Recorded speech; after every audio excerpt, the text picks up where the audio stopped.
It's Saturday morning, and that means it's time to catch up on the local and statewide high school sports scene. Welcome to High School Sports Talk on ESPN Radio 94.1.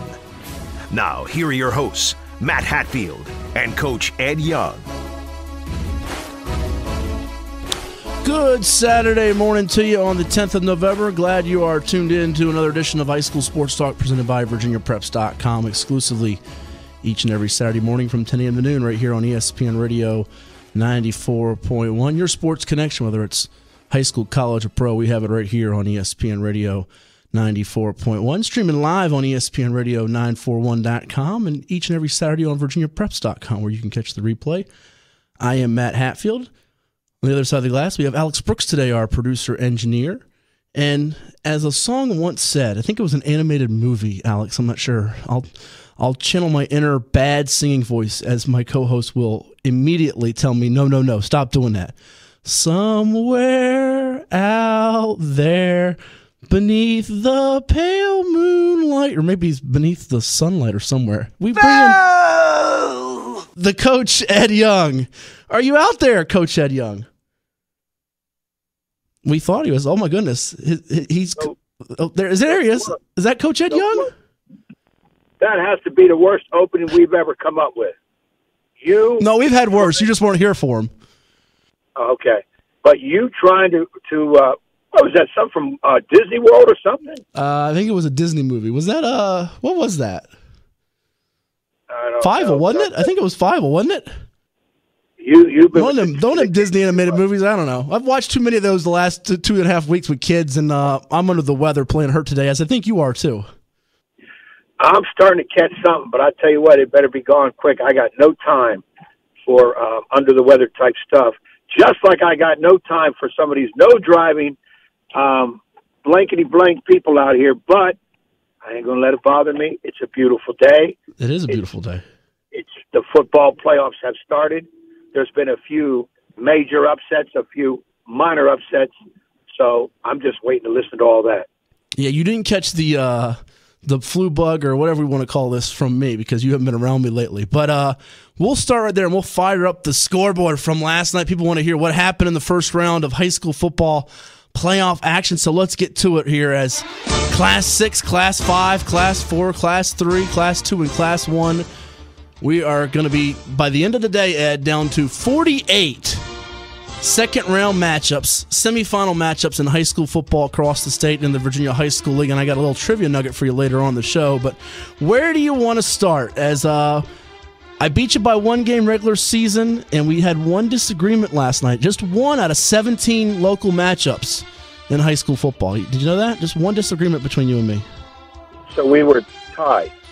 Well, if you won last night, we'll find that out here in just a little bit. Otherwise, I would take a one-game playoff lead, two-game overall, or we could be tied and you have the one-game playoff lead. All right, let's do it. And let's start with, can we go with, now we're not going by districts, obviously. We're going to go by region. No, you can't go by districts because they all mix in now, playoff time. Right, so let's go, how about we go Region 1? You want to go Region 1, you said? Do we have any Region 1 scores? We have a couple of Region 1 scores. The big upset of the night, the number 8 seed Washington and Lee, the Eagles beating Franklin by a count of 42-19. Yes, the top-seeded Broncos, they're done. The 8-1 upset. Like in the NBA, if you had Golden State beating Dallas years ago with Baron Davis and crew, or the Knicks that year with Allen Houston hitting that shot, that floater in a 5-game series against the Heat. We had an 8-1 upset. It's very, very rare when it comes to high school football, but it took place last night as W&L. Kudos to Coach Joe Taylor. No, not that Coach Joe Taylor who once upon a time coached Hampton University. This the high school Coach Joe Taylor. His team winning 42-19 as Chase Scott produced 4 touchdowns, 2 passing, 2 rushing. How about that one there, Coach? That's a surprise. Now, we didn't have that in our major picks. I would have never picked it. I thought Franklin would be strong enough to win at least first round, possibly second. Not only did W&L beat them, but they beat them solid. So now the question is, can they continue that little Cinderella situation and go into round 2? And they came into last night's game. Check this out. By the way, Franklin was missing Draylon Ford, their stud defensive end tight end who we had in studio during the summer. Initially committed to Old Dominion, then committed to Wake Forest out of the ACC. They got a big win on Thursday night over NC State in an upset, by the way. No Ford on the field, and there was problems for Franklin. They finished up a fine year at 9-2 overall. Washington Elite came in at 3-6 overall, but we did have them in our preseason state top 10 on VirginiaPreps.com. So we'll take some tiny bit of credit for that one. Just a tiny bit. Yeah, I mean, if you had them good at the beginning of the year, obviously something happened during the season, injuries, or the guys he thought maybe were going to come through didn't. And, what a way to come through now. The new season, they're 1-0. Indeed. Another upset with the seeds. The number 6 seeded West Point Pointers. They pointed their way to a victory 39-7. Another rout of the number 3 seed Rappahannock. 39-7 West Point moving on to the second round where they await the winner of today's Northumberland Colonial Beach matchup. Northumberland 9-1 as the 2 seed, Colonial Beach the 7 seed at 6-4 overall. And it was Essex, the number 4 seed, defeating the number 5 seed Northampton by a count of 46-26. Remember, Essex suffered their first loss early in the year to Franklin. They're now 8-3 overall as the number 4 seed. They could very well be the highest seed left in the second round should Colonial Beach beat Northumberland. And I would say, Ed, that they're probably the favorite now in this bracket with what's happened so far. I think, when you look at that, it would be Essex unless Northumberland takes care of their business today. West Point winning. Again, we didn't pick that one in our major picks, but I don't think I would have taken West Point against Rappahannock. But those teams up in that area, when they do play each other, it's almost like the Bay Rivers District. Anything can happen, and sometimes the scores are out of hand. Absolutely, you throw the records out the window from time to time. And KJ Dameron, one of the leaders for Essex, the Bulldozer running back, defensive end. He's well built. He's a load, and he's going to Old Dominion to play his college football. So Monarchs fans will be thrilled to see him when he gets there and his Essex career is done. They're hoping not anytime soon as they have their sights set on making a state title run. We did have Essex preseason number 3 in the state, so they are a team with designs of going far in the playoffs. That takes care of Class 1 Region A. You want to go up to Class 2, or do you want to jump around somewhere else? No, let's go up the ladder. Let's go to 2. Up the ladder here on High School Sports Talk presented by VirginiaPreps.com as we recap the opening round of playoff action here on ESPN Radio 94.1. The top 4 seeds in Region 2A, they all were victorious. Number 1 seed Goochland staying unbeaten. They breezed past Brunswick 26-8. A little lower scoring, though, than we might have thought with Goochland known to put up some points. The number 2 seed Amelia County all over Arcadia, a 46-7 shutout of the Firebirds. Number 3 seeded Poquoson. They're coming off back-to-back losses to close out the regular season. The Islanders fell to York last week by a field goal, and Lafayette 13-3 the week before. It's not going to be 3 straight losses for Elliott Duty's Islanders as they beat number 6 seed Nottoway 44-6. And Poquoson will take on Amelia County in the second round. Goochland will take on King William in the second round. The number 4 seeded King William Cavaliers shut out the number 5 seed in Greensville 35-0. So a lot of blowouts there, and the closest game was the 1-8 matchup, Goochland beating Brunswick by 18 points, Ed. Yeah, that's a little surprising. I thought Goochland would put 40 on the board in that game. They've been known to score big. Everything went chalk in that situation. But, I'm wondering. Goochland is very strong, but that second-round game for them, it might be interesting for a half. It could be, and looking beyond that, if they're to advance to the region championship against Amelia County, who they beat last week 17-12 to get that number 1 seed, and maybe even a Poquoson, who they lost last year to in the region final 21-10 the day after Turkey Day. This Goochland team is playing well defensively on the year. You look at what they've done, Ed, not giving up a whole lot of points, just 70 points allowed through 11 games, so that's less than 7 points per game. But offensively, they got to pick it up to beat a Poquoson or Amelia, I think, in the third round. And again, as long as your defense is consistent, everybody talks about defense, especially come playoff time, and the old adage, defense wins championships, and I kind of agree with that, but I also think the person with the most points on the board wins. Goochland can put points on the board, too. Moving up to Region 3A, We'll find out what happens with Phoebus and New Kent later today. That's a 2 o'clock kickoff at Darling Stadium. The number 1 seeded Phoebus Phantoms coming in at 9-1 overall, taking on the 8th seeded New Kent Trojans in the first time in the playoffs for them and a long, long time for New Kent. In fact, first time I believe in 15 years. They're 6-4 on the campaign. 3 results from Region 3A last night as the higher seeds all won. Number 2 seed Hopewell, the defending state champs, all over their rival, Central District rival, number 7 seeded Petersburg. It was Hopewell 54, Petersburg 12, as the Blue Devils put up some points big time. And then it was lower scoring defensive battles here, Coach, as Norcom, the number 3 seed, they avenged their regular season loss to Booker T. Washington.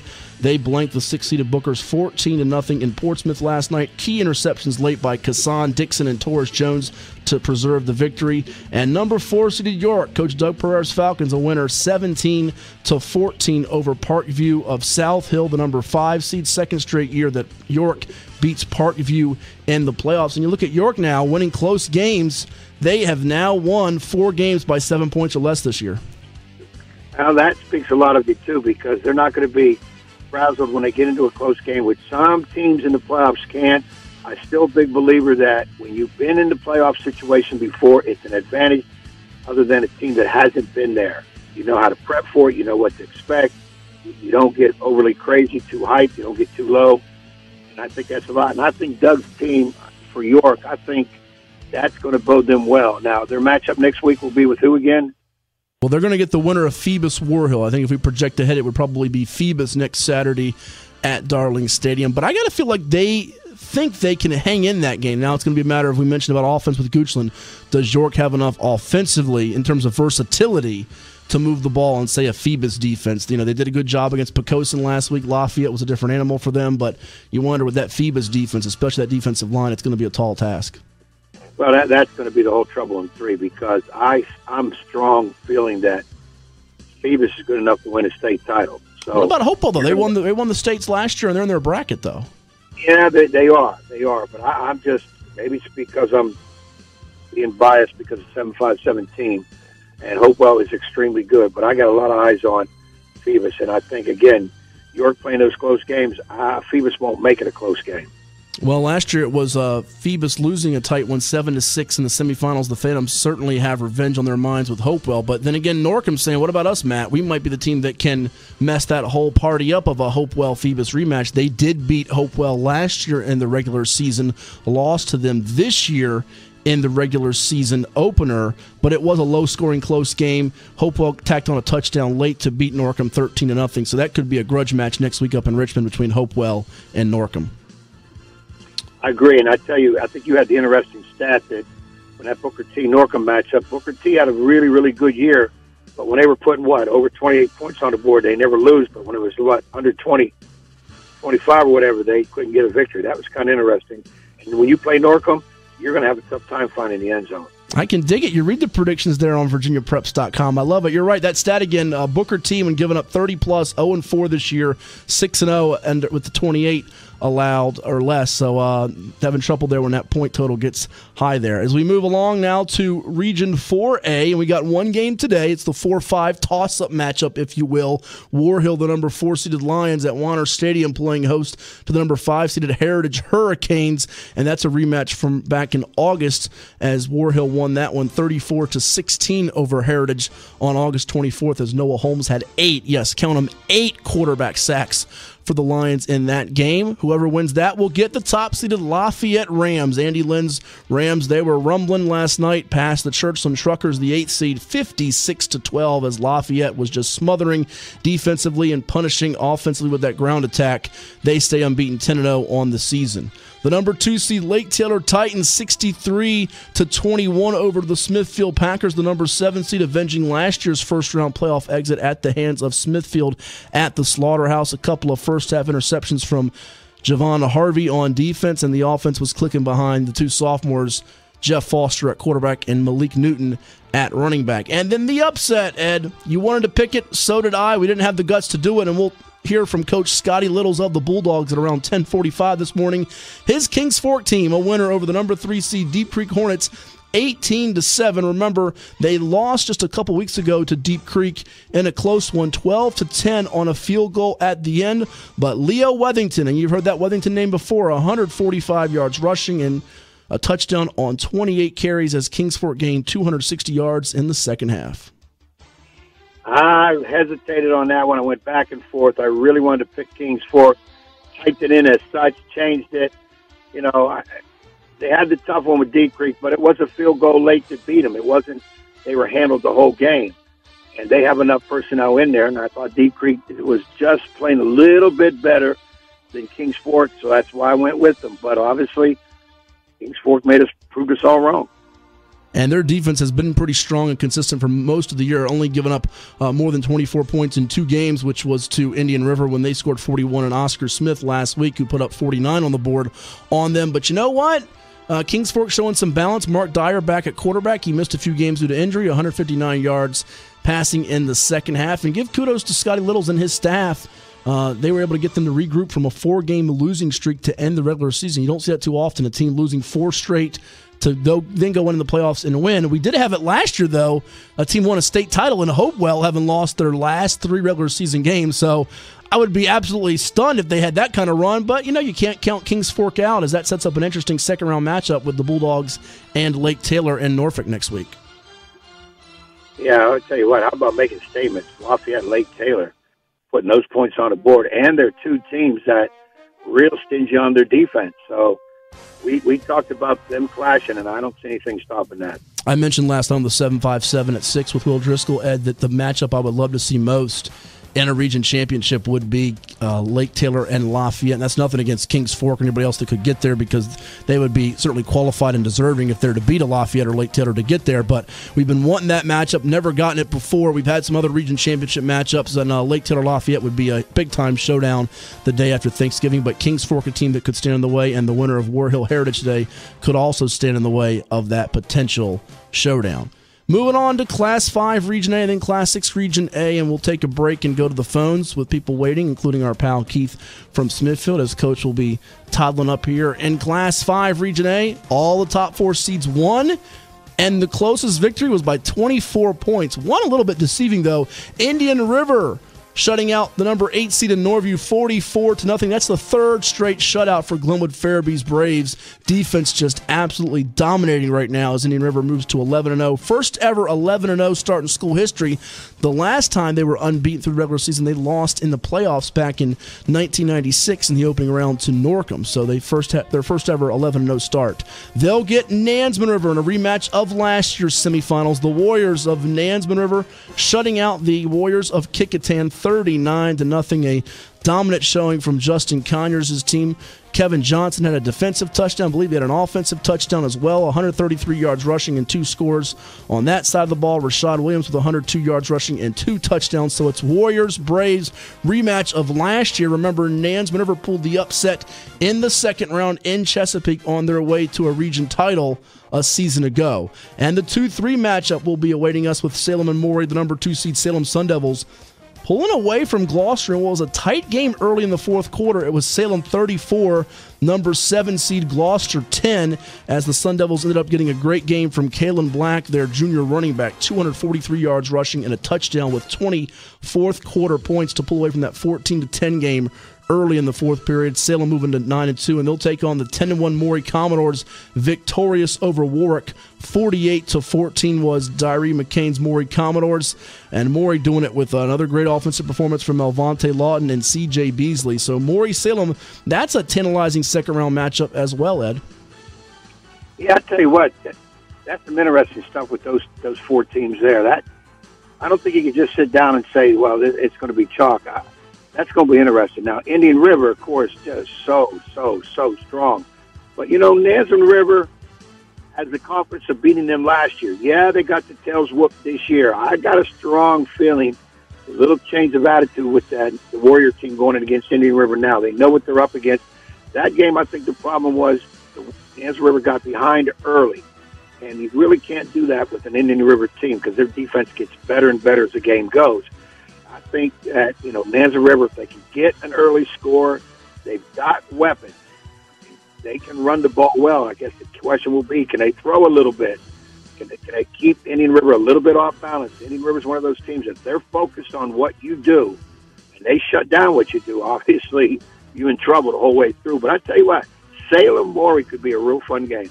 It could be. Sean Wilson's Sun Devils playing great defense right now. They've only given up, I believe, more than 10 points twice this year to Bayside and Cox, a couple of Class 6 schools. And then Indian River, you mentioned with the passing game, they have the area's top passer in Dominic Brooks at the quarterback spot. That's a rematch from September 21st, as you alluded to. Indian River winning that one 42-6. Got a feeling it'll be closer. Indian River hoping it's not much closer than last year, or the previous meeting back in September. So the top 4 seeds, Indian River, Salem-Maury, Nansemond River, all moving on in Region 5A. What about Region 6A? Will the top 4 seeds move on? There would be an upset, and we'll start there. The number 6-seeded Lansdowne Eagles, Tommy Rieman's team, they win it 20-7 over Woodside. Great defense once again for the Eagles of Lansdowne as they shut down a Woodside attack that's been pretty consistent out of that wing T this year. They get the victory, driving with a 63-yard, 8-play drive to begin the game. Carlton Winston capping it with a 33-yard touchdown run, and they would ride that momentum the rest of the way with quarterback Chris Price leading the way. Had a touchdown pass to Brian Peterson. That would be all they needed. Lansdowne 20, number 3 seed Woodside 7. Wolverines are done at 8-3. Who does Lansdowne draw in the second round? Well, it's a rematch of last year's region championship. The Oscar Smith Tigers, the number 2 seed, all over Tallwood, 49-0. You talk about defense. Oscar Smith, they're bringing it week in and week out. Scott Johnson's Tigers over there with those linebackers and Horace Sawyer and Malcolm Britt. And what about quarterback Cameron Kelly, the Auburn commit? 200-plus yards passing and 4 touchdowns a week ago, 11 of 16 for 225 yards passing and 5 touchdowns last night, including a pair to Brandon Brock, as the Tigers just absolutely stomp on Tallwood 49-0. So it's Oscar Smith, Lansdowne in the second round.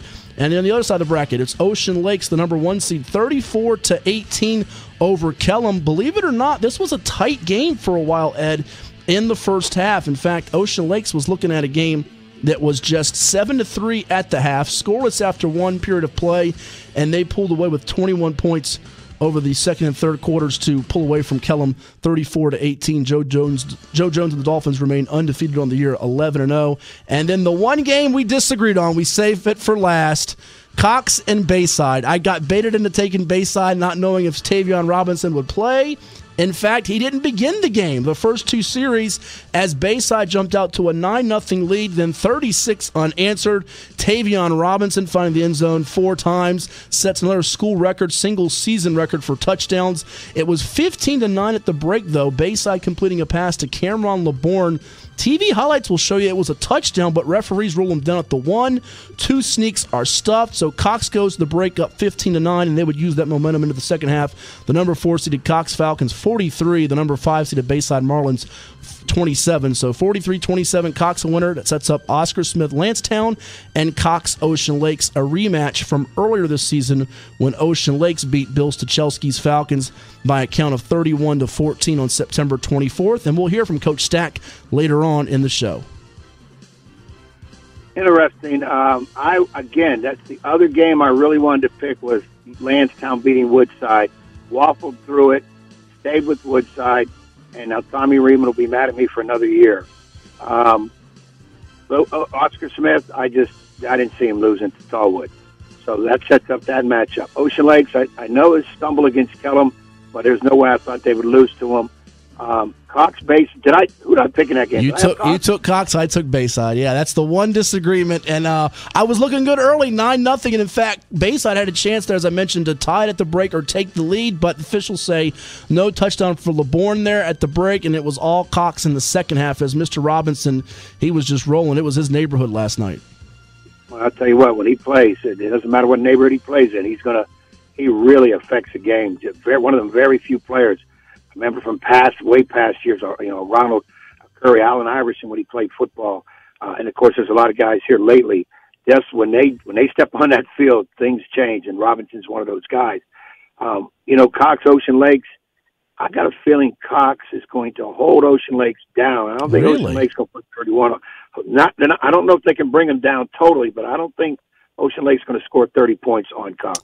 Well, and we've sung Robinson's praises for a while now in football and basketball, but that's pretty high praise from you in compliment from you when you put him in some of that category of Allen Iverson and Ronald Curry, and you could maybe even throw in there a Percy Harvin with some of those multi-sport athletes, because guys like yourself, old school coaches, don't do that too often, and I think he's probably deserving of it with what he's done so far.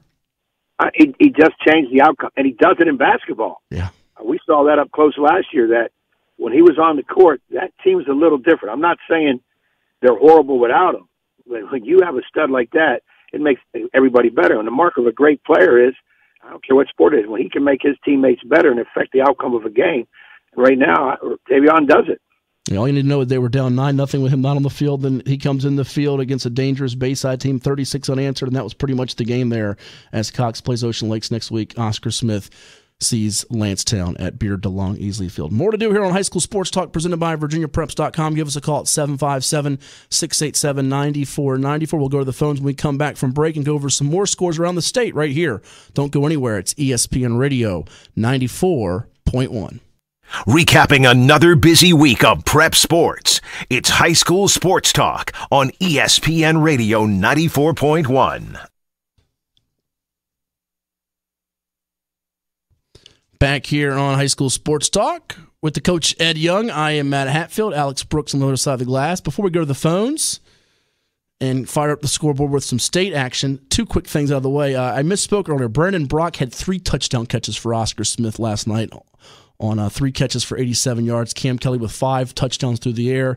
The other 2 touchdown catches for Oscar Smith to Jarius Howard and Kenny Etheridge. So they were rolling last night. And they look like to me, even though Ocean Lakes is the top seed, they look like the hands-down favorite the way they have responded from the Indian River loss. And remember, they had some guys dinged up in that game too, Ed, with Aaron Acevedo and Cam Kelly. They're getting healthier, and Joe Bray is back, who makes a big difference for them running the football. So they're going to be a tough out in the playoffs, whether it be for Ocean Lakes or someone at the state level, if they get to see maybe a Manchester or a Westfield, a team in Oscar Smith that has lost in the state final the last 3 years and been very close to the crown. And one other item, you said today, the Field Hockey Championships, which I used to do some broadcasting for on the NFHS network with Terry Sawyer and some others there.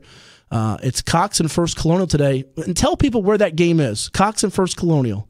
Two of the best in the state out of Virginia Beach will match up in South County High School up in Northern Virginia. Why in the world is that not at the National Training Center over here by the Sportsplex in Virginia Beach? That's where it's been like the last 3-4 years. You're going to make them go all the way up there for that? Well, puzzling. I know that's already a set-up situation, but I'm sorry. Stupid. I would change that game yesterday and say, you know what, y'all stay down. Y'all stay down, and we're bringing the 2 teams back down there. So all those Virginia Beach people got to drive up to South County to watch 2 of their teams play. I understand it's already a predetermined setup. You're already there, but I'm sorry. You make a concession and just send both teams on the bus, put them back in Virginia Beach. Well, it's not like that needed to be moved away from here. It was a great setup over at the training center. That's a great point, too. Just leave it right here. People in the north don't like it here. Well, you know. Well, exactly. They want it. I get that. But when you get 2 teams, anyways. You know, a whole nother story. That's a whole show later. Yeah, another show later. Let's go back. Let's go to the phones here. Our buddy Keith in Smithfield waiting patiently. How are you, Keith? Tough loss last night for your Packers. Yeah, tough loss. How you doing, Matt Happy? How you doing, Ed Young? We're doing crummy because we're both sick. We're okay, but we're a little bit under the weather, Keith. I think you got us sick because you were under the weather here. What was it, last week, 2 weeks ago? Yes, last week, and feel much better. That's good. Tough loss last night. Yeah. So what do you think of Lake Taylor, by the way? What do you think? You've seen them now, and you've seen Lafayette. What do you think of those 2 teams should they meet? I think with the problem with Lafayette, if Lafayette defense had to step it up on stopping number 3 from Lake Taylor. He's a workhorse for them, man. Him and number 2 and Jalen Harvey. Those guys, them 3 you got to key on. Yep, 1, 2, and 3. Harvey's number 1. Jeff Foster's number 2, the quarterback, who's also got some good mobility there running the ball for them, and Newton, the workhorse, number 3. And let's not say it's a foregone conclusion now because Kings Fork's got to go to Lake Taylor next week, and they're a sneaky team now. They got some talent. They got 2 stud D tackles there in J. Ree Hardy and Trayshawn Mitchell we had back on the show in August. So they could be the dark horse in this whole picture. Yes, it is. You got to keep on. You got to keep pounding the ball on them. You got to pound the ball and keep their offense off the field. That makes sense. That sounds like a very sound strategy. Yes, and also last night had surprise game. He came home last night, and I talked to him a long time last night from the Minnesota Vikings. Jalen Holmes was here last night. Oh, he was. It's good to know that Jalen was in town. We got to connect with Jalen. He was in town, and I talked to him. We had a great year at the, after the bye week. We all make a run to the playoff. Yeah, that's right. They are on their bye week, aren't they? Yes, they're on the bye week, and that's probably why he was here. Sure of that, because if it wasn't a bye week, I don't think he'd be here. And also, I'm sure he'll be heading out to church and high school. I know everybody will be at the church and high school. It's a basketball game that day. That's right. Virginia Prep Super Saturday Scrimmage. We're doing it in conjunction with Churchland. Mike Whittington and the fine folks over there. It's out all in action right now. I'm going to try to convince the coach to get some preseason scouting in, even though he is a little bit like, man, it's too early. I got to go do this. I got to do that. But we got some outstanding games over there today, Keith. Yes, sir. And two things I got on the day at Smithfield High School, we got the scrimmage today. The girls play in the River Girls Day, starting at 12 noon. Okay. Well, now you're not going to be at the scrimmage because you're going to the boys' stuff in Churchland, correct? Yeah, my nephew, he plays for the Surrey Cougars. Who's your nephew? His name Tevin Shaw. All right, we'll keep an eye out for Tevin Shaw. And you can see Keith's nephew in Surrey. They're playing Churchland at 11 on Court 1. And then they're playing Western Branch at 2:30 on Court 1 with Ed's former assistant, Paul Hall, leading the Bruins. And then they're playing Green Run and Coach Kenny Harris' Stallions at 3:30 on Court 1. So just camp out on Court 1. Yeah, he's a junior this year, and his games. I work with him during the off season, and his games should be ready. Now, Keith, let me ask you. You went to the Smithfield football game last night with Lake Taylor, correct? Obviously. Yes, sir. Yes, right. sir. It was my final. I was just going to say, that's your final high school game that Smithfield game you're going to go to, correct? Yes, sir. I'm stepping away from the game. Oh, okay. Boo, you don't need to step away. Stay in. So it ended last night. But are you going to do basketball this year and then step away from basketball, or that hasn't been announced yet? I'll be with the team in basketball this year. I'll be out with the guys this year. You know he's got to be with the guys so he can, like I said last week, heckle you and put the hex on you when they play in December at Kings Fork. That's right. We'll be going. Well, he doesn't put hexes. Only Daryl does that. My bad. Yeah, I will see Keith when we play Smithfield at Kings Fork. I will wear my blue suit in that game. Blue suit. Ed might wear his too. He's got a very nice blue suit. It looks very dapper in it that he had to wear when he lost his Norview Nance friendly agreement in football to his ex. You lost. Was that the Jonathan Wilson you lost that to, or to Delton Cotton you lost that friendly agreement to? That was. I forgot that. It was like 2-3 years ago. Football. Yeah, it was. Okay. Then what it win last night? I tried to look up post him. Then what he plays today, Keith, against Cortland. Okay. They play today. Okay, y'all have a nice weekend. All right. Enjoy your day, Keith. In fact, it'll probably be later in the show. I'm thinking last segment. We'll go through some state scores and get to matchups for next week involving teams around the state because we got guests coming up here the next few segments. We're scheduled to be joined by Scottie Littles, head football coach at the Kings Fork Bulldogs, in the next segment of the show as they got a nice win over Deep Creek last night, responding from their loss to Oscar Smith in the regular season finale. They had suffered 4 straight defeats, in fact, so Kings Fork back on to their winning ways. And then at 11:05, we're scheduled to be joined by Aaron Rouse, former NFL defensive back out of First Colonial High School in Virginia Beach, and played at Virginia Tech. And Aaron making some news this week as he gained a spot to the city council in Virginia Beach. I saw that. I saw the ad campaign on TV. I thought he looked like he ran it well, and looks like a solid young man for that situation. So, of course, he's a former athlete, former pro. I wish him well in this. Yeah, we made sure not to get him on beforehand because we tend to be jinxes. He might not have wanted to come on our show. Right. We don't. That's too big. It would have been really bad. Well, and I think if we get him on, I think somehow we have to get his opponent on. Oh, we got to get every candidate in America. Oh, gosh, that would take. Then we get everybody on. So. Then we get that dude in the White House wants to come on our show. We ain't got time for that. We ain't got time for it. I mean, we be sitting here all day talking politics. We don't need that. We talk sports. But we will chat with Aaron Rouse and congratulate him on getting a spot to Virginia Beach City Council. And at 11:25 this morning, we'll be talking with Coach Bill Stachelski of the Cox Falcons. They beat Bayside last night. They have an intriguing second-round matchup with Ocean Lakes, a Beach Showdown there. And I'm going to say it right now, and I know I'm not going to get my way, but I'm going to say it because I feel like it. I want a doubleheader next Saturday at the Sportsplex, or it could be at Kellum. I don't really care. Give me 2 Virginia Beach games. You could have back-to-back, Ed, back-to-back and belly-to-belly. You could have Cox Ocean Lakes and Salem Maury. Would that not be a great doubleheader to go see? Oh, absolutely. But they're not going to do it. No, because they would want 2 separate gates for that. Well, you could have the gate for the small people and the tall people, or the big people and the little people. Just have 2 gates. That's all you need. What do you mean 2 separate gates? Or the crazy people with funky hair like me, and the other people that have normal hair and aren't crazy like me. Talking about gates in terms of money. They want it. Doesn't matter. You got the one game, you're paying one price. You got 2 games, you're paying 2 prices. I think it'd be a great idea. I'm just telling you. You'd get more people packed in there, wouldn't you? Or no? Sure. All right. So isn't it all about, getting more people in there and making it a better atmosphere? Just saying. I don't think they do doubleheaders on playoff. They used to, not anymore. Yeah, I don't think so. Yeah. All right, when we return, we will chat with Scottie Little's head football coach of the Kings Fork Bulldogs right here on High School Sports Talk, presented by VirginiaPreps.com. You can always give us a call at 757-687-9494, or hit us up on Twitter, too, at HS Sports Talk 941. That's HS Sports Talk 941 on Ed Young's very favorite radio station. What is it? ESPN Radio 94.1.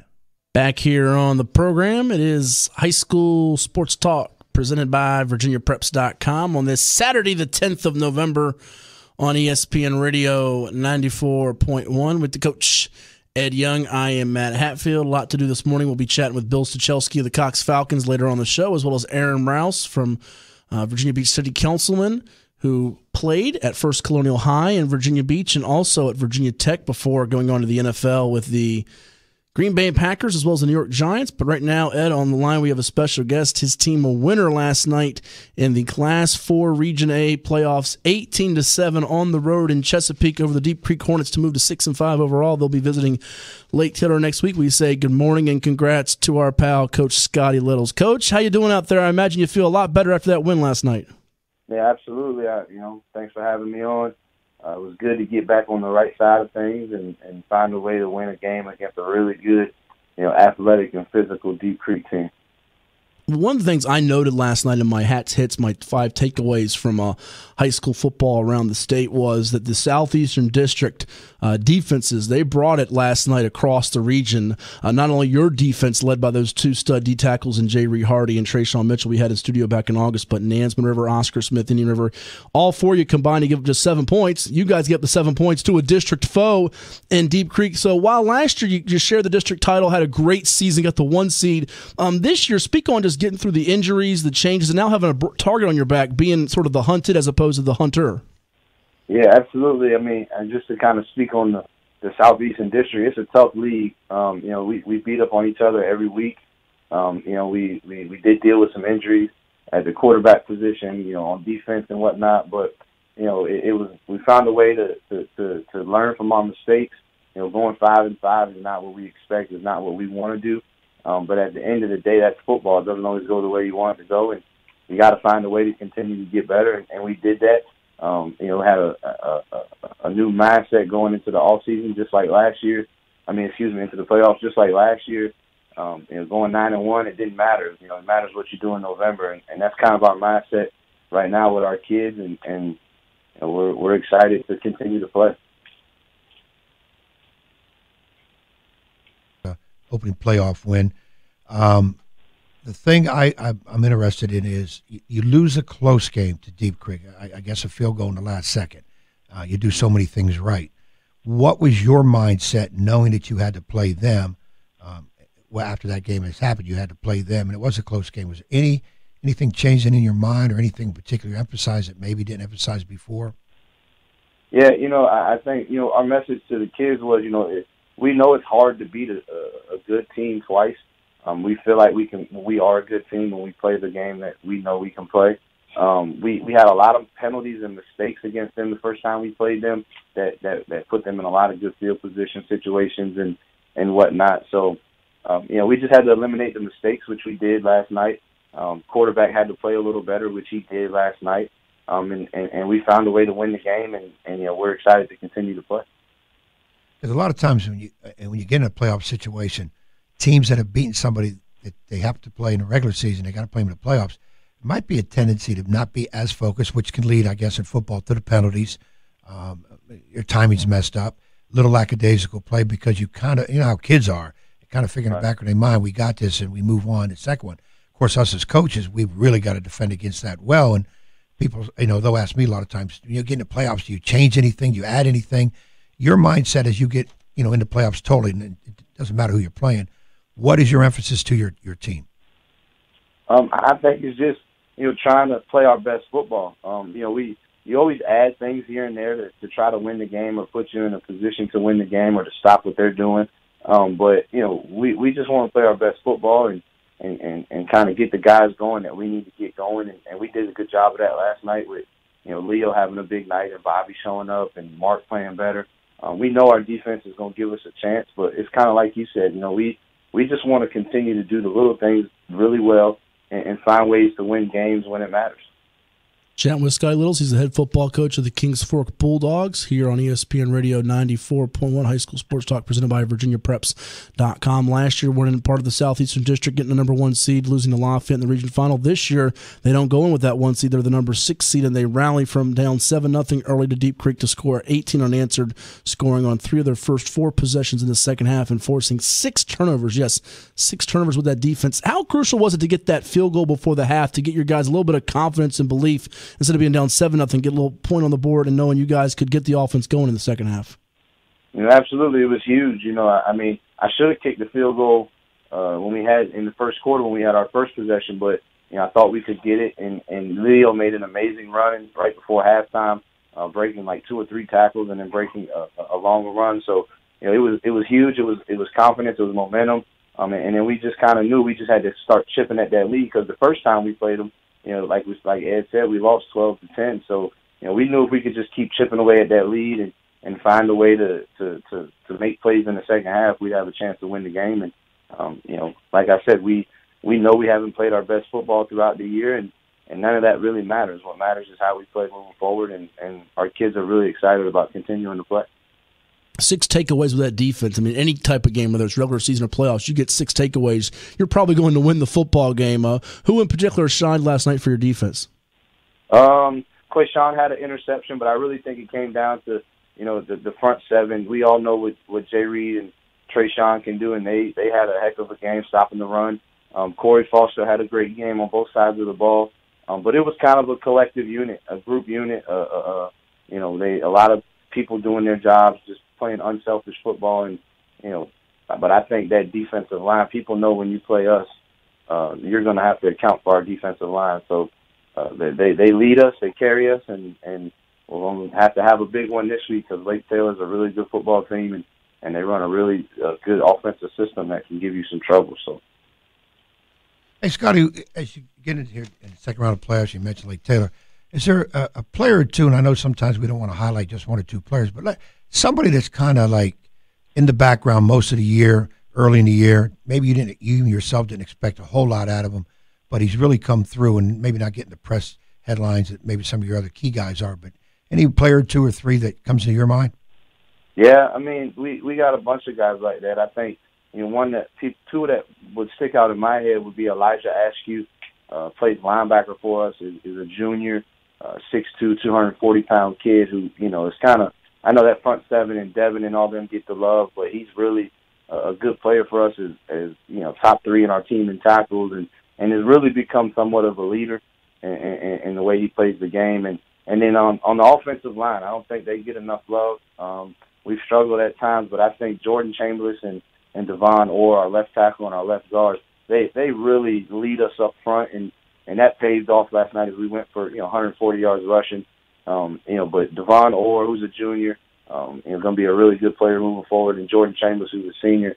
Those 2, and then with Elijah Askew, kind of the guys that don't get a lot of love, but they definitely do a lot for the program and play hard and give us chances to win every week. And as you look at this Lake Taylor matchup coming up here, we shift gears to that. And you're one that's been in big games before as a player at Lansdowne High. We touched on before. We've had you on the show under Chris Beatty and being in the championship mix there. And at Kings Fork last year, sort of getting them that next step as you won the Southeastern District, snapping that Oscar Smith win streak before falling to Lafayette. This is a big type of game here, Lake Taylor on the road. What do you tell your kids that's different about this game as opposed to just the first round or another type of playoff game? And is this game different than just another playoff game in your eyes? Yeah, I don't think so. I think our mindset is it's the next week. You know, we understand how good Lake Taylor is. They're a perennial team this time of the year. Hank does a really good job with them, and so we know what's in front of us. We also know what the chance that we have to do. You know, win in the playoffs. You know, make it back to the region. You know, but it's going to be a collective group unit, and we're going to have a great week of practice. And you know, we look forward to the challenge. But you know, to say that it's more important than last week, or you know, it's just the next week, and we're fortunate enough to continue to play and find ways to make plays, but. You know, we're excited about the opportunity, and we just need to continue to get better. I think too, Scottie, a key thing for you guys when people say, "Oh, well, you got Lake Taylor, man, that's a perennial state team," but you guys have beaten another perennial power, Oscar Smith. You play them yearly, so your veteran kids already know that. So it's not like wow, because sometimes teams get in the playoffs and they go up against somebody they read about a lot, and they get starry-eyed, and that's why I think being there has a lot to say for teams that do get a chance to move on. Right. Absolutely. I think, playing those teams in that Southeastern District give us an opportunity to compete and find a way to win. Before we let you run, we appreciate the time this morning here with Scottie Littles, the head football coach of the Kings Fork Bulldogs. Sort of give us an update on some of the players you have in terms of the next level. Any new schools in the picture for some of those, be it your seniors and even some of your juniors that you could see being recruited for college football one day? Yeah, absolutely. Devin Chambers is taking his official visit to Alabama State this weekend. Jay Reed, obviously, we all know the offers and recruitment he's getting. Trayshawn, everybody in the country from Notre Dame, Clemson, South Carolina, Georgia Tech's been showing him a lot of love lately. Elijah Askews will be another one highly recruited. Devon Orr, our left tackle I was telling you about, he's 6'6", 240. He'll be another one that gets some interest. Leo Wethington, he'll have some opportunities. He's a junior running back for us. So we got a bunch of kids getting recruited, and the kids understand that, they got to do their part in the classroom and, on the field and whatnot. But, we're focused on trying to win as many as we can win and create a legacy and continue to move forward. Should be a fun one on Friday night in Norfolk as Kings Fork, fresh off their playoff went on the road last night at Deep Creek. The Bulldogs go to Norfolk to take on the Lake Taylor Titans. Winner moves on to the regional championship on Thanksgiving weekend. Coach, thanks so much again. Congrats on the win last night. I'm sure we'll keep in touch. Yes, sir. Appreciate it. And you guys have a good weekend. Good luck to you, Scottie. All right, thanks. And is Scottie Littles, head football coach at Kings Fork High in Suffolk, here on High School Sports Talk, presented by VirginiaPreps.com on ESPN Radio 94.1. I'll be honest with you, I kind of thought that was a team that was, I don't know if wounded is the right word, but you lose 4 in a row. Oscar Smith takes it to you. Takes you, to use a Hank Sawyer phrase, behind the woodshed. He loves using that a lot. And they got Hank Sawyer coming up next in Lake Taylor. And you wonder about a team psyche, Ed, with that. And you've dealt with it in basketball before. You lose 3 or 4 in a row, and coaches are going to just keep harping on, hey, we know what to do. We've been in these spots before. But these are teenage kids, and it's easy to say, we got a team on the road that just beat us. Hostile crowd, and they got it done last night with really, they were in control in that second half. They were being down 7-0. I think that field goal was extremely important there with Jean-Claude Bile hitting that field goal before the break. Well, they got the ship righted. When you don't want to be losing X amount of games going into playoffs, it's just not a good feeling. And as coaches, we really get a little nervous because we've got to supposedly fix it. And sometimes it's just a matter of, there's nothing that needs fixed. It's just your mindset. Just stay focused on what we're doing. Like he said when they played Deep Creek earlier, tons of turnovers. And they were given a really good team field position who already has athletes and can do things on their own. Now you want to help them, you're going to have trouble. And I'm sure that's the same message he's going to give his kids this week. Hey, y'all know Lake Taylor's good. Let's not hide about it. But we can't keep giving them opportunities. They're too good. They're going to get their own. We got to play our type of football, what we do. Stop turning the ball over. You got to stay focused. You got to hope there's no injuries. And you need this playoff is when you need your stud kids to really step up, and you wouldn't mind a kid that's been in the background having a good game. And it doesn't mean just scoring touchdowns. Maybe it's a blocker or a defender that gets his hands on balls or, trips up a kid, grabs his shoelace and trips up a ball carrier. You got to have that performance if you're going to move on. That's why good teams that we always talk about, perennial playoff teams, that's why they're always there. They have the talent, and then the talent shows up to play every game. Well, and taking on a Lake Taylor team that's scoring almost 50 points per game, you're going to need some takeaways. They had 6 last night, and the way to beat Lake Taylor has been in the past is ball security. If you make them fumble it and out of their veer attack there with Jeff Foster and Malik Newton, if they can come through with a couple of quick takeaways and capitalize on it early, then you got them kind of playing from behind. So you call it what it is. Everybody knows Lake Taylor's that good. You and I just said it earlier in the show that everybody's looking at Lake Taylor Lafayette matchup coming up. But they've got teams to play before that, and those teams aren't to be taken lightly because they can beat you. And Kings Fork has shown that, beating a perennial power in Oscar Smith. Not only beating them in some games, but also playing them close. It's strange because I felt like there was a lot of ho-hum first-round matchups, and you might have as well. I mean, we had some 3-7, 4-6 teams. I mean, shoot, we had some 0-10, 1-9 teams making the playoffs across the state, which is just insane, and don't get me started on that rant. But we've kind of felt like when the brackets came out, all right, foregone conclusion, we're going to get Ocean Lakes, Oscar Smith in 6. We're going to get maybe a Maury and an Indian River in 5. And wait a second, Nance River and Salem are saying, hold on, what about us? Just like Cox and Lansdowne was saying, we're good enough. We can get to this game. Lansdowne was there last year. We got a good defense. Cox, we got Tavion Robinson. Jackson Morgan, Lionel Lester, 2 good backs as well. And then in 4, Lafayette, Lake Taylor, you figure foregone conclusion there. 3, will we get Hopewell, Phoebus to rematch? And Norcom saying, we've beaten Hopewell before. York plays some good teams in the Bay Rivers. They're not afraid of, say, a Phoebus. So it feels like, though, that there's more interest in these second-round games, what I'm getting at, even though the favorites are still the favorites. These games can be much more compelling than what we had in the first round, where, I'll be honest, there wasn't a game that I said, oh, that's a compelling first-round game. Yeah, I mean, you get some of those blowouts, and people say, well, how can it be playoffs? It's the way the situation is set up. Their teams, 8 teams are going in, and whether they deserve it or not, they're going in, and you can have some crazy mismatches, and that's why you see a big score. I've been fortunate to have teams in playoff situations, state tournament games, where we're a powerhouse, and I had to guard against complacency and lack of focus because you're worried about the next, or you're trying to get the crown without earning it. You can't do that. You have to earn every step away. But I've also coached teams that knocked off some people we weren't supposed to, and then okay, here comes another powerhouse we have to play. Okay, you can't fear them, you can't worry and make mistakes because they're already good. So coach's work is 2 different ways in that. When you're coaching an expected team, in the case of a Lafayette, Oscar Smith, Ocean Lakes, Lake Taylor, or a team like Kings Fork, like Nansemond River, it's in there now, not perennial power, so to speak, but teams that are dangerous. They have the athletes to get it done. They have beaten teams that people said they wouldn't, and they are very capable when they put it together. And that other team, that power team, is making mistakes. Not only can they beat them, they can beat them by a lot more than you would think. Coming up, plenty more high school football playoff talk. We'll also go around the state before the show is over at noon, and we're scheduled to be joined by Aaron Rouse, former NFL defensive back with the Green Bay Packers out of First Colonial High School, who also played for the Virginia Destroyers of the United Football League as well. It's coming your way on High School Sports Talk. Don't go anywhere. It's ESPN Radio 94.1. Back to High School Sports Talk on ESPN Radio 94.1.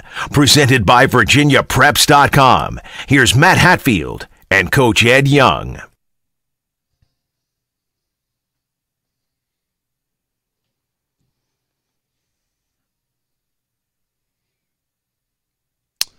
Back here on the program, hour 1 in the books. We thank Coach Scottie Littles of the Kings Fork Bulldogs for coming on the show. We're scheduled to talk with Bill Stachelski in the next segment of the show from the Cox Falcons, a winner last night over the Bayside Marlins as they prepare to take on Ocean Lakes on the road next week. It might be at Ocean Lakes. Never know, a little bit of Sportsplex with field conditions and so forth. They played last night interestingly enough, at Kellum High School. Kellum, the 8 seed, was playing host to the number 1 seed in Ocean Lakes due to field conditions. So we'll see if that game maybe gets shifted to Kellum.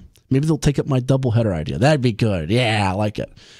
Pushing for that DH. I am still pushing for that DH. As we wait, hopefully here for Aaron Rouse, former First Colonial standout who played defensive back in the NFL with the Green Bay Packers and the New York Giants, also in the UFL with the Virginia Destroyers, now with the Virginia Beach City Council. A couple of interesting notes from around the state last night.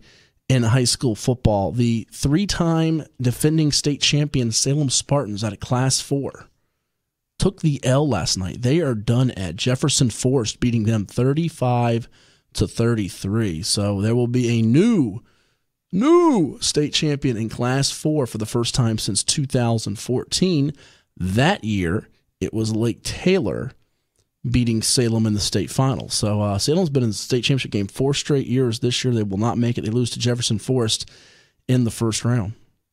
And that's going to be tough. And veteran kids probably expected a trip back, but like we just said in the previous segment, when you're good, you got to prove that every time. You got to show up and keep it. You can't get lackadaisical and focused on somebody else when you got another team right in front of you, because they want to win too.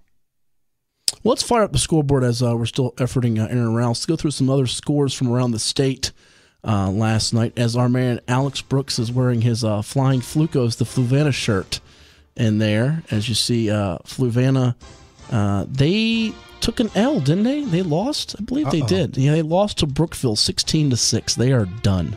It's still the best season in my recent history of football there. They were awful when I was there. I think they won 3 total games my whole high school career.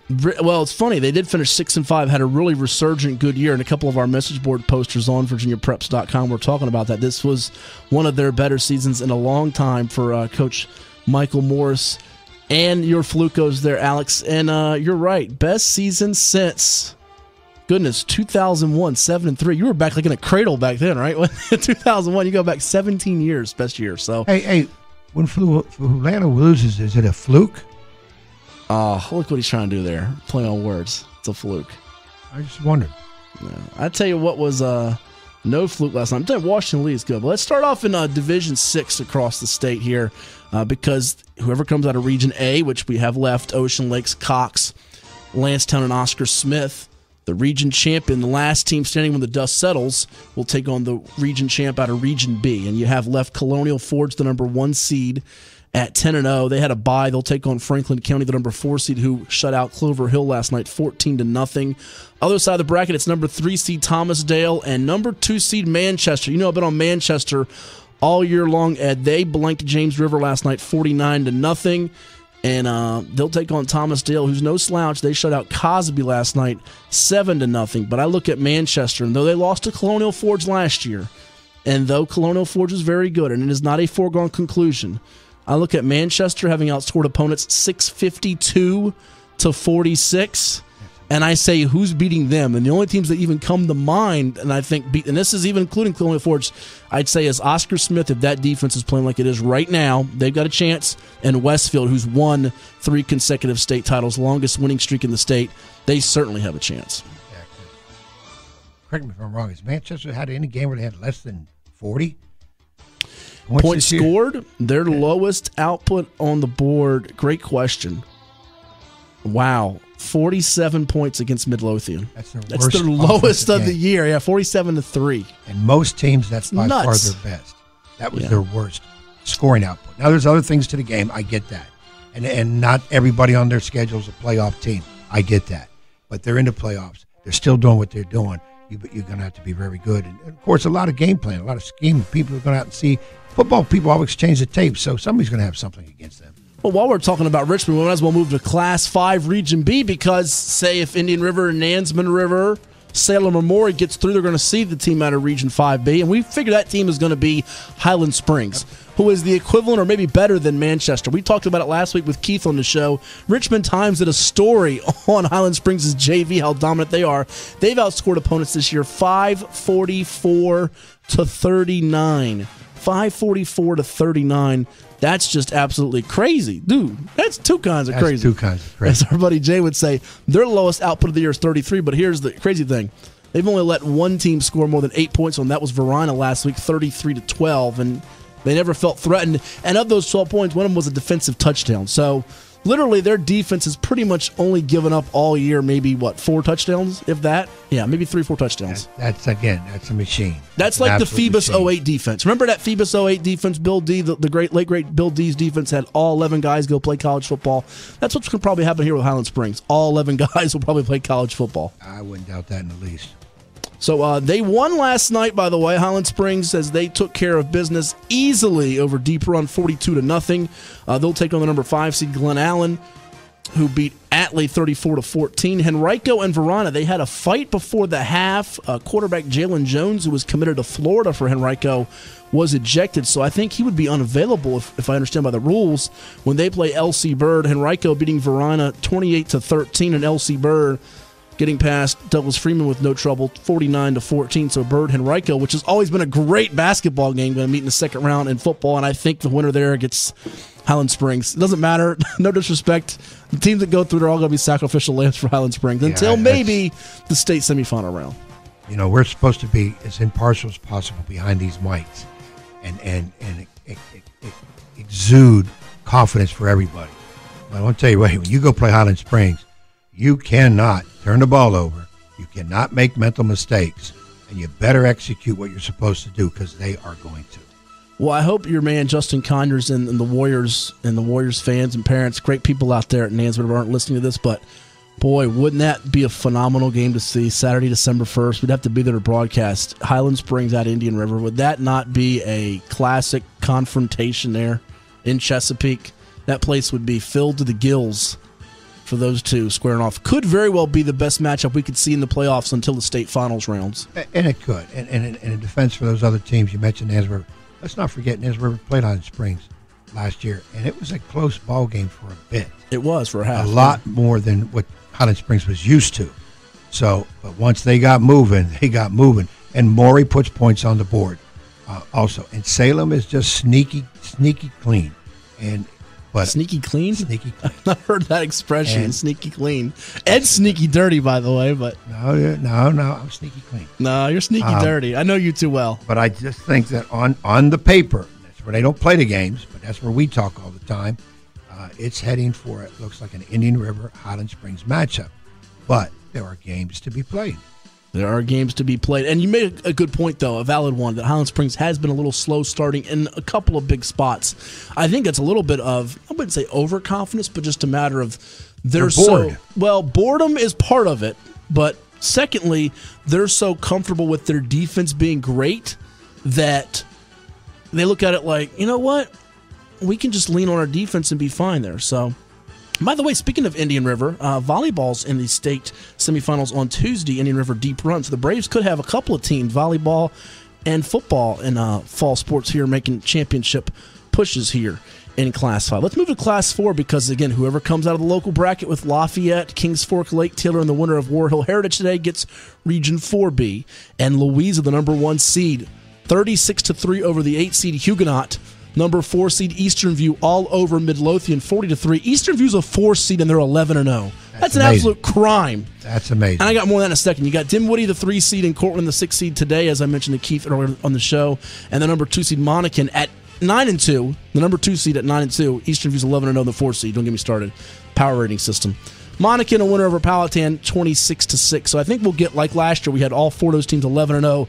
Louisa, Monacan, Dinwiddie, Eastern View. It would be Monacan, Dinwiddie, unless Cortland pulls the upset, and Louisa, Eastern View. And I got a couple of stat nuggets for you, my friend. You ready for these? I don't know. I'd probably rather have chicken McNuggets, but give me the nuggets. No, you can't eat these. You can't. They're not edible. Check this out. There's 48 second-round matchups in VHSL football next week, okay? Got that? Only one of them in the entire state will pit 2 teams with an undefeated record against each other. And that's Eastern View at Louisa. How about Somebody's going home 11-1. How about that? What do you think of that there, Alex? Only I one do know matchup. Louisa's really good, though. They are really good. That's Fluvanna's division, so they've always been good at football. Jefferson District, we're usually their homecoming. That's how bad we were. And when you go to the jungle, I was there last week. Let me tell you, for Lafayette, Louisa, they treated us like kings. We came up there, they gave us food, gifts, shower. They gave us everything. They treat you like kings when you come in there. They love the media, and they do a fantastic job at the jungle. Louisa's averaging 38.1 points per game, giving up just 12 a game, led by the All-American linebacker and Brandon Smith, committed to Penn State, much to the delight of Thomas Simmons, who's not here today. Eastern View's averaging 54.1 points per game, giving up just 7.7. So that jungle is sure to be rocking next week for Eastern View and Louisa. That sounds like a road trip. What do you think? That's another fantastic matchup. You talk about two defensive teams, two offensive teams. We've been doing it all year. That's a matchup. I want to see Matt Lowry, the quarterback of Eastern View, against the defense of Louisa. That's what I want to see. See which wins out there, which will is greater. Eastern View's will on offense at 54 game or Louisa with that stingy defense. So Class 3, whoever comes out of Region A with the likes of Hopewell, who's from Richmond, and Norcom, and York, and should we get Phoebus over New Kent today, which I think we're all projecting ahead, not saying they've won the game. Whoever comes out of Region 3B, we'll see them in the state semifinals. And I got news for you. 3B's winner is not beating the winner of Region 3A. And listen, Alex, I will buy Ed 5 steaks at any restaurant of his choice if that happens, because the teams left, their records are 7-4, 6-5, 6-5, 7-4. Teams left for Culpeper, Brentsville District, Thomas Jefferson of Richmond, and Spotsylvania, none of which, except Spotsylvania, scored more than 22 points last night. Wow. So Phoebus, Hopewell, Norcom, York, they got to feel good about their chances. So. And you got to almost get a bye to the state finals in my eyes. The region final will be the tougher game. Culpeper beating Armstrong last night 22-6. Brentsville District doubling up. Philip Sims and John Marshall last night 12-6 in the 4-5 game. It was Thomas Jefferson of Richmond eliminating my pick to win the region, the number 6 seed James Monroe Yellow Jackets, who came in at 3-7. That game was 7-3. TJ of Richmond winning in Spotsylvania all over winless George Wythe of Richmond. Winless George Wythe of Richmond 51-14. And they were ranked. They had the 7 seed. They had the 7 seed with a winless record. Oh, you think that's good? What about in Class 1, where the other night we had on Damian Sordelette from the News in Advance on the 757 at 6, and Alta Vista was hosting Stonewall Jackson of Quicksburg. Alta Vista was 3-7. Stonewall Jackson of Quicksburg 0-10, and Alta Vista won that game 47-29. And the winner gets the consolation prize. You get to play Riverheads, defending 2-time state champs, and get your doors blown off. There you go. That's what happens. Wow. 0-10 against 7-3. 3-7. 3-7 hosting a first-round playoff game. 3-7 against the host. And you had teams that lost only 2 or 3 games in the state. Couldn't go to playoffs. I'll give you one better. Woodbridge, who made the state semis last year in Class 6, they went 7-3 and did not make Region 6C this year. Did not make the playoffs. Started out 6-0, lost 3 in a row, won their last game, missed the playoffs altogether. Unfortunately, they lost at the wrong time of the year. Unfortunately, power ratings killed them. Unfortunately, they don't go by the system. If it's broke, you need to fix it. Well, it wasn't broken. They tried to fix it, so that's what we got here. And in Class 2, you got left Goochland versus King William next week. Pocosin, Amelia in our region locally here in 2A. They're going to get whoever comes out of Region 2B. And East Rockingham is undefeated. They beat Wilson Memorial last night 46-13. They'll get the winner of Clark County Buffalo Gap in the second round. That's a game today. Luray, the 3 seed, a winner over Robert E. Lee of Stanton 28-23. So they move on to take on Central Woodstock, the number 2 seed, a winner over Strasburg 28-6. East Rockingham and Central Woodstock both could be very, very tough outs if we get to see Pocosin make it that far, which I think they have a chance with their defense being so strong, led by the likes of Colton Hicks and Max Barrett at linebacker. And even if they got Goochland, King William, Amelia in that bracket, East Rockingham to me I think is the favorite from the 2A or 2B sections to get to the state final. And that doesn't mean that Pocosin can't do it or Goochland or somebody else, but the way they're scoring with a running back in Jawan Evans over 2,000 yards, quarterback that can throw it down the field, and Dylan Williams, they're just too balanced, too explosive to really, I think, contain. I would say so. Did I not have Eastern Rockingham as my pick early?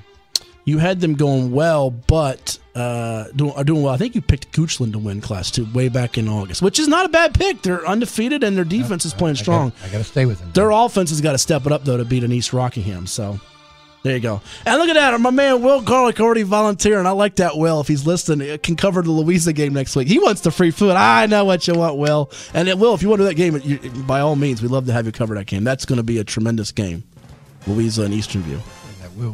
Will's on it. He's looking for an assignment already. Other people be ducking assignments. He's asking to do assignments. He is our jack of all trades. Does a great job with us on VirginiaPreps.com, covering anything, public, private, you name it, football, basketball, baseball. He does it all. I got to pay my meal debts to that guy. Yeah, you owed him a meal from like 17 years ago and never pay it up. Yeah, if you're waiting a meal from me, you're going to lose weight. Yeah, and also if you lose a jersey bet, Ed Young's never paying up on that either. My Diamondbacks had a better record than the Yankees for the first time in like 15 years, and he didn't pay that where's up. the jersey? It's at home in my closet. Okay. I ain't going to your house and get in your closet and get the jersey, so I can't wear it. I want you to wear it at a road show, though, so everybody can see it. We can take pictures and make fun of you and poke fun of you. Well, you'd be poking fun of the Arizona jersey, which I've been telling you. You've got to get rid of that stuff. They're not any good. Coming up next, we will chat with Bill Stachelski, the head football coach of the Cox Falcons, as you call him, Coach Stack, out there at Cox. You always tell him throw the bomb on, what do you say, on fourth and one, throw the bomb? Bomb, flea flicker, end around, put the quarterback in the end zone, throw to him. Well, you can do that with Tavion Robinson. There's no doubt about that. You can do a whole lot of. We can make plays that haven't even been invented yet. That's coming your way next on ESPN Radio 94.1. Recapping another busy week of prep sports, it's High School Sports Talk on ESPN Radio 94.1. On a gorgeous Saturday morning here, it is 55 degrees and sunny. Hope you're having a good start to your weekend here on ESPN Radio 94.1 with the coach Ed Young. I am Matt Hatfield. Alex Brooks on the other side of the glass, and we have a special guest with us. He is the head football coach of the Cox Falcons, 9-2 overall on the season, back in the playoffs yet again, and advancing in the postseason once again. Victorious last night, 43-27 over the Bayside Marlins as they get ready to take on Ocean Lakes in the second round of the Class 6 Region A playoffs. We say good morning and congrats to Coach Bill Stachelski. Coach, how you doing out there? I'm doing well, guys. It's a little chillier up where I'm at, up here in Lexington. It's about 40 and sunny, but it's beautiful out. Hey, Ed, how you doing? All right, Stack. What you watching this college game today? Yeah, I'm out at Washington and Lee. I got a former player who's a senior, and then a sophomore at Shenandoah. Jake Wallace is at Shenandoah, and Colin Sherman, who used to play for us, is playing for Washington and Lee. Well, that should be a fun competitive matchup there. And last night, another competitive, you call one of your backyard rivals, if you will, with John White and the Bayside Marlins. You know them quite well. You've had some great battles with them over the years. You got down 9-0 in the game. You score 36 unanswered. It got a little tense there before the half as Cameron Laborna had a catch there before the break. You guys stuff them at the 1-yard line. They scored some points to keep it a little interesting, but you win it 43-27, and Mr. Wonderful Tavion Robinson, what can you say? 138 yards, 4 touchdowns, now the single-season school record holder for touchdowns, I believe. Yeah, he's been chasing that record for a few years, and I didn't even realize till this morning that he had actually broken it, but it seemed like a quiet 4 touchdowns for him. I kind of blinked, and it happened, but yeah, I got to credit our defense. That was a big turning point in the game when they kept him out of the end zone right before half. And that really shifted the momentum. And our guys just hung in there. We played well. You know, we kind of bent a little and didn't break on defense. They have some fantastic athletes. Number 9, I don't think we got a clean shot on him all night, but he could just he was catching it and running with it. And but our guys held, and Tavion was back, and Spriggins did a good job while Tavion was out, and we're starting to get some guys healthy. So we're excited about our opportunities. Yeah, let me go back it up a bit to last week. 21-18 at Lancetown. You win that game with Robinson dressing but not playing. Take me through sort of his status and what you were thinking going into it, because he's not playing the game, and had you lost it could have affected you quite a bit. You would have been on the road as a 6 seed going to Woodside and Newport News at Todd Stadium, and Kendall Spriggins came through for you, and other guys stepped up besides Robinson, showing this isn't just a one-man team. So last week, how much did that help you for this week's game, that, you know, it wasn't just Robinson on offense completely? You're right. You hit the nail on the head with that, because, I think last week a lot of people were wondering, what's going to happen.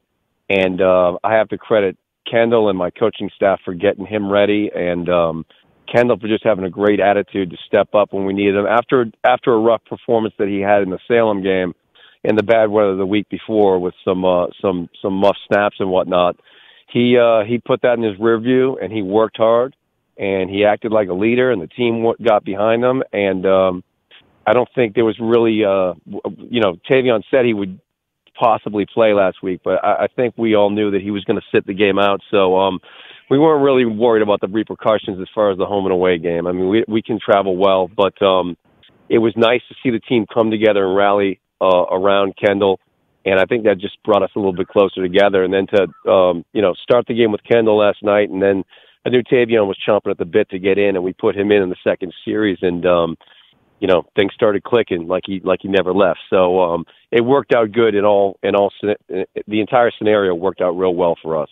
And as I said, the rest was history. You go from down 9-0 to up 36-9, the blink of an eye. We're chatting with Cox head football coach Bill Stachelski. His team a winner over Bayside last night in the regional quarterfinals. It's High School Sports Talk presented by VirginiaPreps.com on ESPN Radio 94.1 as the 9-2 Falcons get ready to travel to take on 11-0 Ocean Lakes next week, Ed. Bill, with Tavion, you kind of held him out. He's good to go. You're being just a little cautious with him, or that was the game plan to begin with? I think we're just being a little bit cautious with them.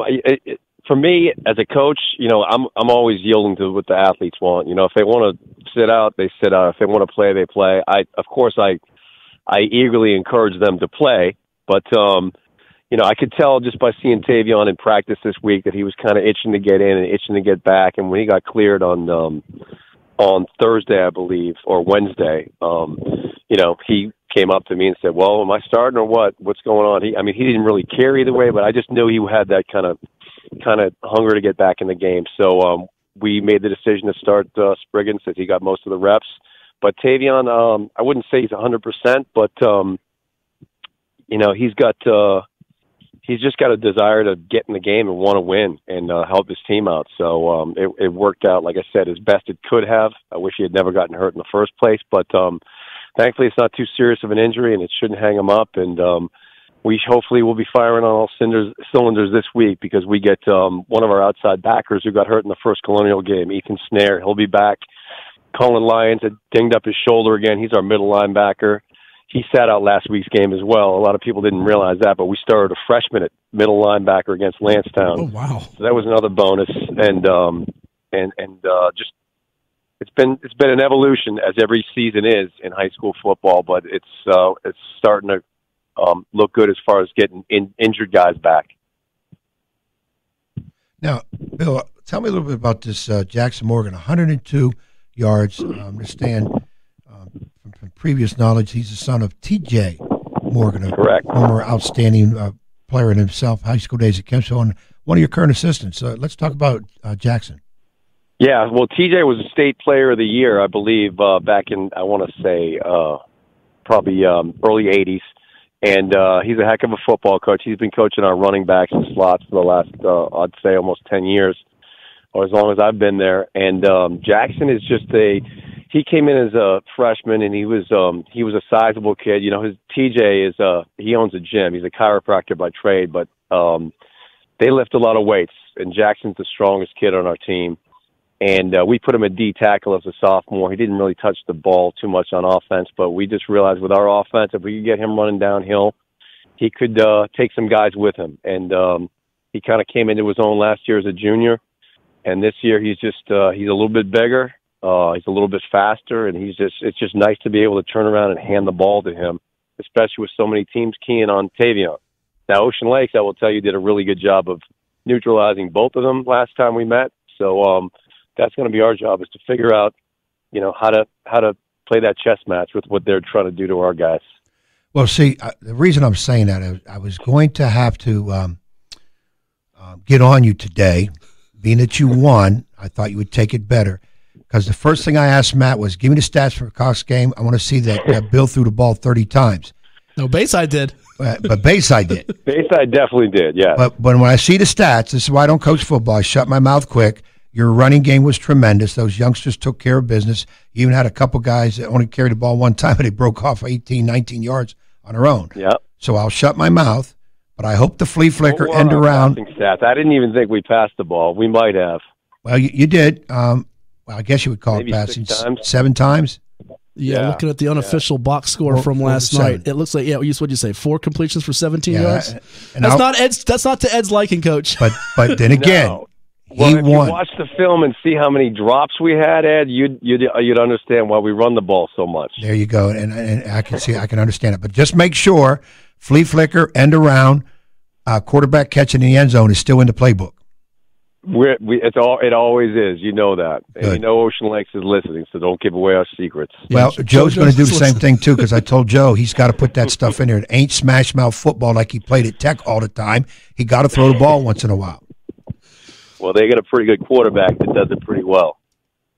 You know, Stack, I did say earlier coming in here that, I'm kind of putting Tavion in a class of some of the great players that we've had in the past here, and I go way back, Ronald Curry, Allen Iverson, that they really can dominate a game. Their presence makes that much of a difference.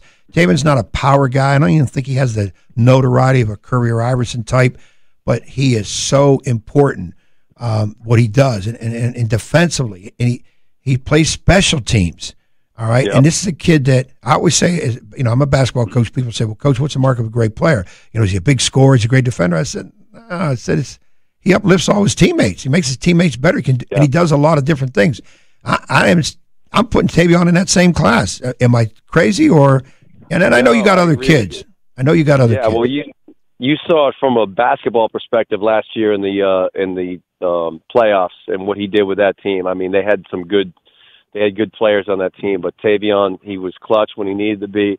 That's why I'm really excited about what happened last week at Lansdowne, because we were able to win against a really good team without Tavion, which told me that, our team, understands that Tavion's a good player, but, he's not the end-all, be-all, and football's a sport where you need more than one guy. But in terms of, his ability to control a game and, just make the defense kind of, have to be honest and play either side of the ball, play because he throws the ball real well. A lot of people don't understand that because we don't throw that much, but he puts the ball on the money when he has to, especially on the deep ball. So, he's definitely in a class by himself, and, I'm waiting and looking forward for it to carry over to the college level because he's going to be something special at Tech when he gets there.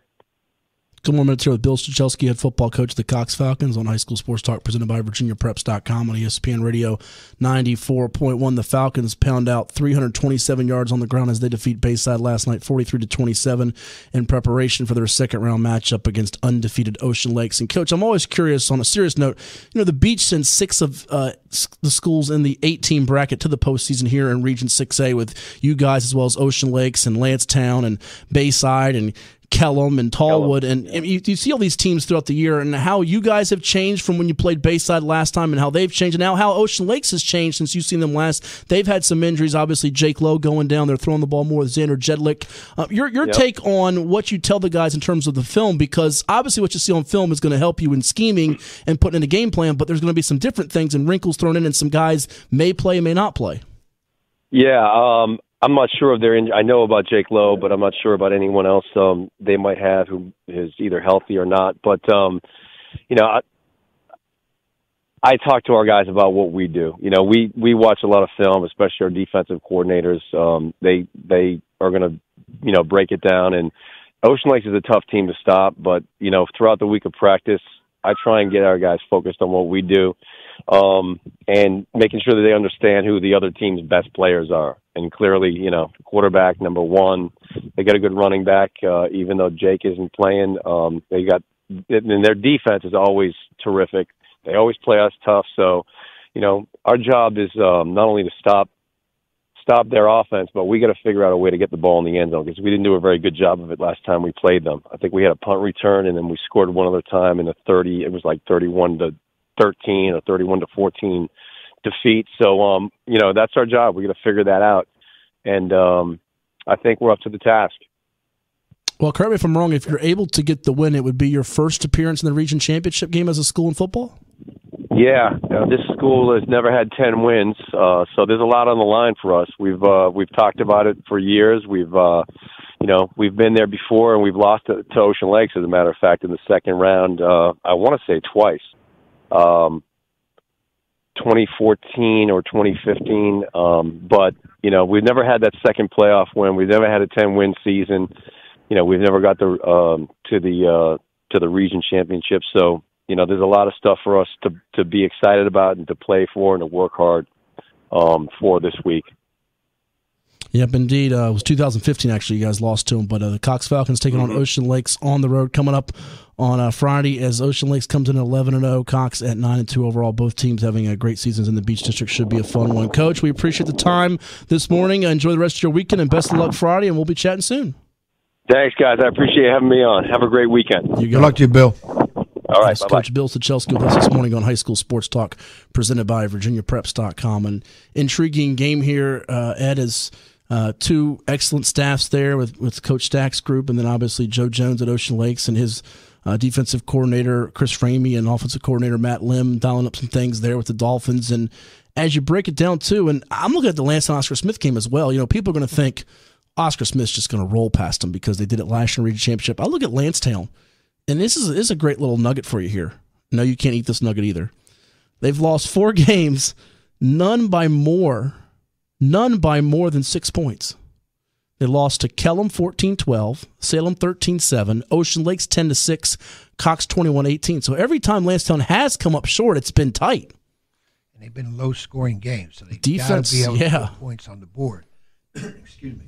And with Oscar Smith, wow, that's going to be tough because they don't give up points. No, they don't. And coming in right now, Lansdowne's giving up just 9.7 points per game. Oscar Smith's defense on the year allowing less than that, I believe, 8.3 points per game. So you're looking at two stingy defenses. I think the Ocean Lakes Cox game has the potential to be more of the high-scoring type of game with some of the athletes in space. Obviously, Tavion Robinson comes to mind. You think of Leno Lester and the bruising fullback in Jackson Morgan, who you guys touched on. Kendall Spriggins is now available for this game, so he could see some time at quarterback maybe if Coach Stack is to say, let's put Tavion at wide receiver, do some different things here. And then in Ocean Lakes' case, they're throwing the ball a lot more. Granted, Eli Snowden has stepped in and done well at running back, getting a bulk of the carries now that Jake Lowe was gone, but Xander Jedlick had 6 or 7 touchdown passes against Bayside a few weeks back. They have Tank Land, the 4-star Maryland commit, Miles Austin, a sophomore sensation at wide receiver. So that game could be more of the track meet game, whereas Oscar Smith Lansdowne could be more of your defensive battle, lower scoring. Well, I think, too, with Cox, a team that really runs a lot, they can't really afford to get down early because now they're going to have to maybe throw a little bit more than what they want to. If they're not comfortable with that, that can cause issues in football. But the key with them, they have a Tavion Robinson. You can put him anywhere. He's a playmaker. You got to put the ball in his hands. And when he doesn't have the ball, he's a tremendous decoy because you have to be accountable to where he is on the field. If you're not, you're going to watch him catch something or run something or pick up something all the way into the end zone. Well, that's what my thought is, that they're going to move him around a little bit in this game because they haven't done that a ton this year. He's been playing, getting the ball from quarterback, running it, or keeping it with the option read. I think if you move him around, now the defense is kind of guessing, trying to see where he is and how he's going to be involved in the play more. So I wouldn't be surprised now that Spriggins has gotten his feet wet at quarterback a little bit to see that happen, not throughout the entire game, but maybe for a series or two to show Ocean Lakes a different wrinkle because you let that defense settle in. It could be a low-scoring game, like maybe the Lansdowne Oscar Smith game figures to be on paper with stats. Then again, Oscar Smith's offense is saying, wait a second, Matt, we've thrown for over 400 yards and 9 touchdown passes with Cam Kelly the last 2 weeks. We want to get out to a fast start and not look back because then Lansdowne's not built to throw their way back in to the degree that maybe Oscar Smith is. So, right. And Kelly has just done a tremendous job at quarterback, especially lately with that team. And he's another kid, can run it, catch it, throw it, whatever you need him to do. Again, Lansdowne has to put that ball in the end zone early and often. I didn't think this was the case when it happened right before the regular season ended, and I was saying that you hate to see maybe 2 of the best players in Robinson for Cox and Kelly and Oscar Smith happen, but maybe both injuries were blessings in disguise in the standpoint of it showed Cox they can win without Tavion, and in Oscar Smith's case, Cam Kelly's been red hot ever since he came back from injury. So in a way, they might have been blessings in disguise with when it happened. Well, and like Bill said, when they won a game without Tavion in one of their games, it showed that those kids, hey, yeah, he's tremendous, he's great, but what about you? What about us? It's still a team effort. It's not one guy. And it's not like wrestling where, one guy in wrestling can go out and win every one of his matches and then the team lose all the other ones and he gets to go on and the team doesn't. Football, basketball, those are different type of team sports. You got to carry your own. One more segment to do here on High School Sports Talk presented by VirginiaPreps.com on this Saturday. Give us a call at 757-687-9494 right here on your home for sports, ESPN Radio 94.1. This is High School Sports Talk presented by VirginiaPreps.com on ESPN Radio 94.1.